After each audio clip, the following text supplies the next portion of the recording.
మిత్రులు అడుగుతున్నారు four play after play గురించి చెప్పమని. ప్లే కన్నా ముందు ఉండేది four play.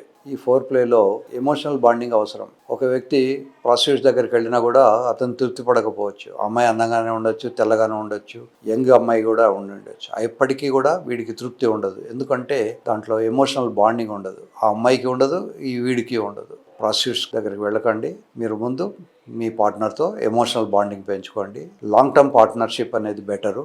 Short term partnership ఇవాళకి సిచ్యువేషన్షిప్ లేదా రేపొద్దున బెంచ్షిప్, ఆ తర్వాత పర్సిస్ట్రిప్, షిప్పులు కాకుండా సామాన్యంగా లాంగ్ ట్రిప్ వేసుకోండి. జీవితాంతం సాధ్యమైనంత వరకు ఒక పార్ట్నర్ తోటే ఉంటామని. అప్పుడు మీకు ఎమోషనల్ బాండింగ్ వచ్చే అవకాశాలు ఎక్కువ ఉంటాయి. ఏదైనా విధివశాత్తు పార్ట్నర్తో గొడవలు వస్తే డైవర్స్ తీసుకొని ఇంకో లైఫ్ స్టార్ట్ చేసుకోండి. అంతేగాని పాత విషయాలను నెమరు వేసుకొని ఇప్పుడు మీ పార్ట్నర్కు మీ ఎక్స్ గురించి డిస్కస్ చేయకండి. That will be a disaster. So ఫోర్ ప్లేలో మీరు శరీరాన్ని టచ్ చేయాలి. ముందు శరీరాన్ని టచ్ చేసే ముందు ఈ వేళ్లతో ఇలా వెంట్రుకల్ని ఇలా పైకి అనడము, లేదా వేళ్లలో వేళ్ళు ఇలా పెట్టుకోవడము చేసి తర్వాత అమ్మాయిని టచ్ చేయండి. అమ్మాయి కనబడగానే మీద పడేసి బ్రెస్ట్ పిసకడము, మీకున్న స్ట్రెంగ్త్ అంతా అక్కడే చూపెట్టడము అవి చేయకండి.